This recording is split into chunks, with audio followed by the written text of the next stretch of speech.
आज का सुसंस्कार घाती कर्म। घाती कर्म चार है, ज्ञानावर्णीय, दर्शनावर्णीय, मोहनीय और अंतराय। ये चार घाती कर्म आत्मा के चार जो मुख्य गुण होते हैं कि वो अनंत ज्ञान को ढकता है, घाती कर्म ज्ञानावर्णीय कर्म, और अनंत दर्शन को ढकने वाला है दर्शनावर्णीय कर्म, और अनंत सुख को ढकने वाला है वो मोहनीय कर्म। और उसके बाद के अंदर हमारा अंतराय कर्म जब टूट जाता है तो अनंत ज्ञान, अनंत दर्शन, अनंत शक्ति हमारे में पैदा हो जाती है, उसको अंतराय कर्म जो है बाधित करता है। ये चार घाती कर्म है, और जो अघाती कर्म है उसका संबंध शरीर से है। ये घाती कर्म आत्मा की घात करते हैं, आत्मा का गला घोंटते हैं, आत्मा के मूल गुणों को प्रकट नहीं होने देते हैं। इसीलिए हमें मूल जो कार्य करना है इस जीवन के अंदर वो घाती कर्मों की शुद्धता करनी है, घाती कर्मों को न्यून करना है। ज्ञानावर्णीय कर्म को जो है हम कैसे न्यून कर सकते हैं, उसको न्यून करने के लिए ज्ञान पैदा करना होता है, ज्ञान लेना होता है। ज्ञान और विज्ञान के द्वारा अज्ञान को समाप्त किया जाता है।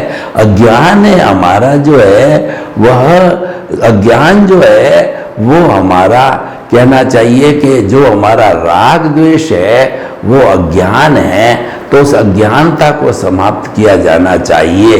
तो उसके जब समाप्त होता है तो ज्ञानावर्णीय कर्म हल्का पड़ता है। दर्शनावर्णीय कर्म जो है वो हमारे अस्तित्व को, हमारे प्रति श्रद्धा, आत्मविश्वास को जो है वो बाधित करता है। तो दर्शनावर्णीय कर्म को जब खपाया जाता है तो हमारा जो है वह आत्मा के प्रति श्रद्धा जागृत होती है, आत्मा की हमें अनुभूति चालू हो जाती है।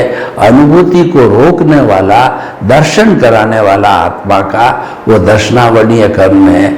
और मोहनीय कर्म है वो कर्ता भाव है, वो राग द्वेष वाला है, वो अटैचमेंट है, वो जो है हमारे को इस संसार में भटकाता है कि संबंध, सत्ता और जो है धन, दौलत, पद, प्रतिष्ठा आदि जो परिधि के अंग है सारे वो मोहनीय कर्म के वट वृक्ष के रूप में होते हैं। इनको समाप्त करने के लिए हमें कर्ता पद को छोड़ना होता है, अकर्ता बनना होता है। जब कभी भी हम अकर्ता बन जाते हैं तो वैराग्य की उत्पत्ति होती है, और वैराग्य उत्पन्न होने पर, अनासक्ति होने पर जो है हमारा मोहनीय कर्म टूटने लग जाता है। और सबसे पहले जो सेनापति मोहनीय कर्म है इन चारों घाती कर्म का, उसको नाश करना होता है। और अंतराय कर्म होता है, जब ये तीनों टूट जाते हैं तो ये तीनों रहते हैं तभी वही अंतराय कहलाती है।